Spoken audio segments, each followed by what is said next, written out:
السلام علیکم ورحمۃ اللہ وبرکاتہ. ناظرین، حال ہی میں ہم نے ایک مہم چلائی آن لائن جوا سٹا ہٹاؤ دیش کا یوا بچاؤ. لیکن مہم کے دوران ایک موضوع بہت زیادہ زیر بحث رہا اور وہ موضوع تھا فوریکس ٹریڈنگ. کیونکہ ہمیں یہ آلریڈی پتا تھا کہ فوریکس ٹریڈنگ در حقیقت ایک قسم کا جوا اور سٹا ہے، لہٰذا ہم نے اس کو بیان کیا. لیکن مہم کے دوران آپ نے دیکھا ہوگا کہ ایک ویڈیو بہت زیادہ وائرل ہوئی اور اس ویڈیو میں ہم نے اس بات کی وضاحت کی تھی کہ بہت سی کمپنی جو فوریکس ٹریڈنگ کرتی ہیں مسلمانوں کو دارالعلوم دیوبند کے ایک فتوے کے نام پر مس گائیڈ کر رہی ہیں.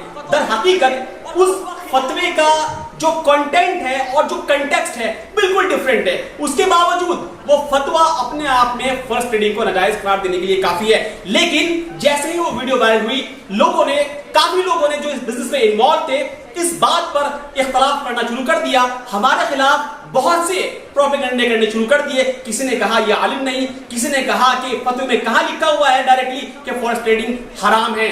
لہٰذا ہمیں لگا کہ بہتر رخ یہی ہو سکتا ہے کہ ہم اکثر نو جو موجودہ دور میں جس طریقے سے فوریکس ٹریڈنگ کی جاتی ہے وہ دارالعلوم دیوبند کو لکھ بھیجیں اور ان سے فتویٰ مانگے کہ وضاحت کیجئے آیا یہ بزنس جائز ہے یا نہیں، اور ناجائز اگر ہے تو کن وجوہات سے ناجائز ہے. الحمدللہ ثم الحمدللہ دونوں جگہ سے فتوے آ چکے ہیں، یعنی دونوں دارالعلوم سے فتوے آ چکے ہیں. دونوں فتوے آپ دیکھ سکتے ہیں یہاں اسکرین پر موجود ہیں، لنک ان کا ہم ڈسکرپشن میں ڈال دیں گے. ان فتووں کو اگر کمبائن کر کے میں کرکس آپ کے پیش کروں تو ایک فتویٰ محترم جناب مفتی تقی عثمانی صاحب کے حوالے سے کہتا ہے کہ مفتی تقی عثمانی صاحب کہتے ہیں کہ فوریکس ٹریڈنگ ناجائز ہے. کیوں؟ کیونکہ یہ ایک قسم کا جوا اور سٹا ہے. مزید برآں اس میں آگے بیان کیا جاتا ہے کہ فوریکس ٹریڈنگ ناجائز ہے. اس لیے ناجائز ہے چونکہ اس کے اندر کرنسی کا جو تبادلہ ہوتا ہے اس پہ کوئی کسی قسم کا قبضہ نہیں آ رہا ہے. در حقیقت کرنسی کا ایکسچینج ہوتا ہی نہیں ہے. اس میں جو پرائس فلکچویشن ہے اس کو سیٹل کر لیا جاتا ہے اور اس طریقے سے خریدنے اور بیچنے والے کو پروفٹ یا لاس جو ہے اس اکاؤنٹ میں ڈیبٹ یا کریڈٹ کر دیا جاتا ہے. اس فتوے کے اندر اس بات کی وضاحت کی گئی ہے کہ فوریکس ٹریڈنگ کرتے ہوئے جو بروکر ایک قسم کا کمیشن چارج کرتا ہے در حقیقت وہ کمیشن ایک قسم کا بیاج ہے اور اس کے اندر کسی بھی طریقے سے کرنسی کا تعین نہیں ہوتا کہ کون سی کرنسی کون سا انسان خرید رہا ہے، کیسے وہ ٹرانسفر ہوگی. تو اوورآل جو اس بزنس کا اسٹرکچر ہے وہ اسلام کی روح سے کسی طرح بھی جائز نہیں ہے.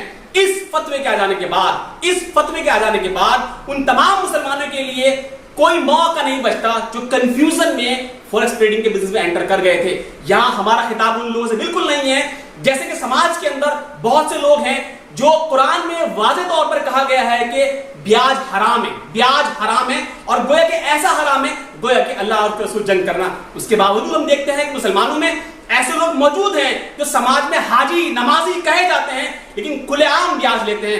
ایسا ہی چلتا رہے گا، لاکھ فتوے آ جائیں، لاکھ وضاحتیں کر دی جائیں، لیکن جن لوگوں کو حرام کھانے کی عادت پڑ چکی ہے وہ فوریکس ٹریڈنگ کا پیسہ لگاتے رہیں گے، کھاتے رہیں گے. لیکن ہمارا خطاب ان معصوم نوجوانوں سے ہے، ان مسلمانوں سے ہے جو غلط فہمی میں خصوصاً دارالعلوم دیوبند کے فتوے کے حوالے سے یا پھر ان بہت سے ناسمجھ کہوں گا میں ناسمجھ علماء یا بہت سے بظاہر جو دیندار شخص نظر آتے ہیں ان کو دیکھ کر اس غلط فہمی کا شکار ہو گئے تھے کہ فوریکس ٹریڈنگ جائز ہے. چونکہ انہوں نے دیکھا کہ بہت سے لوگ جو خود کو مولانا کہتے ہیں یا حافظ صاحب کہتے ہیں یا مان لیجیے کوئی ان کی جو سماج کے اندر ان کی جو امیج ہے وہ ایک دیندار شخص کی ہے، وہ اس بزنس میں آگے بڑھ کر پیسہ لگا رہے ہیں. تو عوام الناس کو ایک میسج گیا کہ گویا کہ یہ بزنس جائز ہے. بٹ الحمدللہ یہ بات روز روشن کی طرح عیاں ہو چکی ہے کہ فوریکس ٹریڈنگ در حقیقت اور کچھ نہیں ہے، ایک قسم کا جوا اور سٹا ہی ہے.